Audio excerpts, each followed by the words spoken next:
இதோ நீங்கள் ஆவலுடன் காத்து கொண்டிருந்த சிஎஸ்கே மேட்ச் டுடே. அதுக்காக தான் காத்து நிக்கிறேன். நான் கதியாவறான் போறேன். இன்னைக்கு மட்டும் சிஎஸ்கே ஜெயிச்சிச்சு.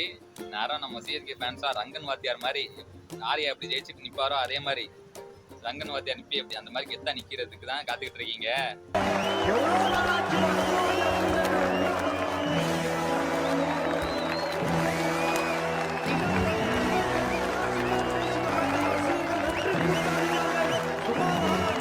கண்டிப்பா நடக்குங்க. நீங்க சிஎஸ்கே தான் வின் பண்ண போகுது.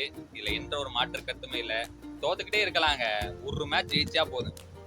அப்ப நம்ம யாரும் காட்டலாம். முன்னாடி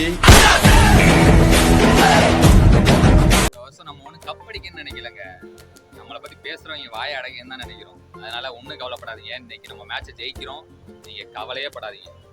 எஸ்டர்டே நம்ம சொன்ன ப்ரெடிக்ஷன் தப்பாயிருச்சு. நம்ம எம்ஐ மாப்பிள்ளை ஜெயிப்பாங்கன்னு நினைச்சேன், ஜெயிக்கல. ஸோ இன்னைக்கு வந்து பார்த்தீங்கன்னா சிஎஸ்கே vs கேகேஆருக்கு மேட்ச் இருக்கு. ரொம்ப ஆவலோட காத்துக்கிட்டு இருப்பீங்க. ஒன்றும் கவலைப்படாதீங்க. இன்னைக்கு எவனு நம்மளுக்கு ஒன்றும் சொல்ல முடியாது. இன்னைக்கு நம்ம தான் ஜெயிக்கிறோம், அவ்வளோதான். இன்னைக்கு எந்த டோனியை பற்றி தப்பாக பேசினாங்களோ இன்னைக்கு அவர் தான் ஆட்டத்தை முடிச்சு வைக்க போறாரு. அதை நீங்கள் பார்ப்பீங்க. Full and full matches enjoy பண்ணுங்க. இன்னைக்கு வந்து நம்ம டீம் ஜெயிக்க போகுது. கேகேஆர் ஃபேன்ஸ் நீங்கள் ஒன்றும் கவலைப்படாதீங்க. உங்களுக்கு ஆல் த பெஸ்ட். ஸோ மேட்சஸில் பார்க்கலாங்க.